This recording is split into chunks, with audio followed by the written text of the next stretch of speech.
Today I have 4 must-have notions for sewing knit garments. Now, if you were with me last week when I talked about whether or not you needed a serger, you will know that one of those notions, or maybe I should say equipment, is not a serger. But I do have some notions that I find are a key to helping me sew great knit garments. Let me introduce myself. I am Lisa, the owner and designer of Pink Holly Bush Patterns, a line of patterns for children's garments, most of which include an option for smocking and most of which are designed for knit fabrics. I am a huge fan of knits, especially for children's wear, and getting a great result can be achieved with a few inexpensive notions. So what are they? Well, my first two, because they work together, are glue basted and binding clips. Why? Knits are bulky. The stretch also lets them, for a better word, just slip. Right? They can stretch and move around, and that can result in a poorly sewn garment. The key is for you to remain in control and not that knit fabric. And the way we do that, especially on a neck binding, also on a hem, is to really control that fabric by not letting it shift or go anywhere. And I do that with glue basted, and I do that with binding clips, and Pink Holly Bush Patterns and the directions show you exactly how to use both of these. My second must-have notion is some type of paperback fusible. This is especially important when you're hemming knits. When you're hemming a knit, you're going on the cross grain. That's usually the area of the greatest stretch. And your machine with the feet is stretching the knit as it's sewing it. And that can result in that dreaded wavy hem.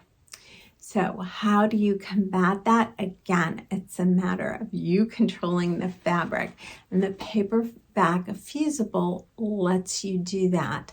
I like using one that is paperbacked rather than something that is just fuses on both sides, because this lets you get a little bit more precise and lets you fuse it in 2 steps. So I use this to fuse that hem in place before I stitch it. This will not gum up your needle, but it prevents the stretching as you're doing the hem. It also gives some stability to help the machine make a really nice stitch.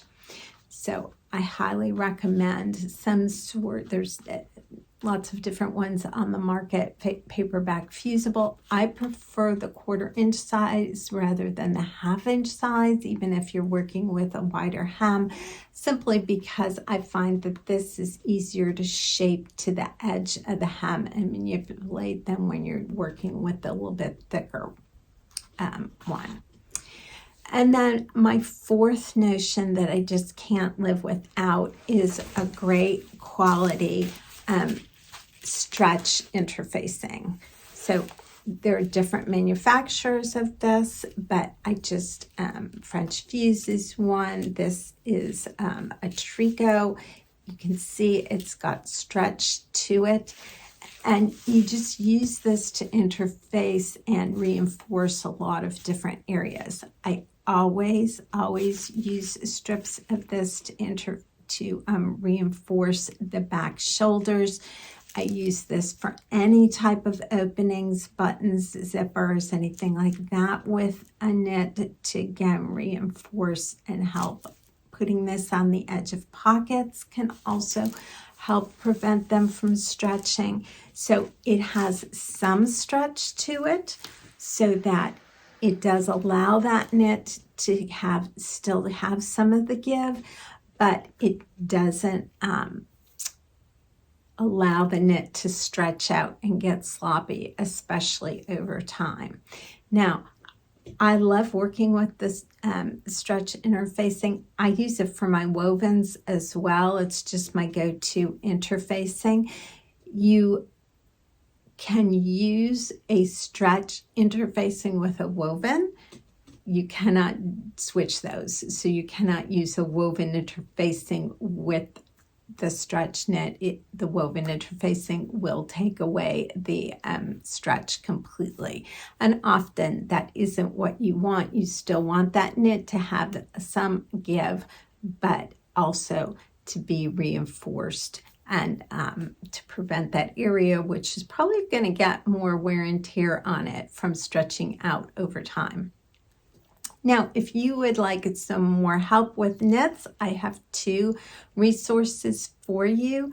The first is my Get Started Sewing Knits, just the basic mini course. This is 4 videos that will walk you through exactly what you need, get recommendations for what type of knit to sew your first garment out of, and then give pattern recommendations for both children's garments and adult garments so that you get a great result with your first knit garment. You will find the links for that below. The second resource I have for you is the Get Started with Knits book. Again, this is linked below. This comes with a fabric pack with 13 different knit swatches, so you can feel exactly what the different knits are like. It explains how to get started with a project, hemming knits, includes step-by-step directions for 7 different knit necklines, because after all, it's the neckline and the neckband on a knit garment that makes or breaks it. So again, you will find the links for this below. And I hope that these notions have helped you and that you will give sewing with knits a try. Happy sewing!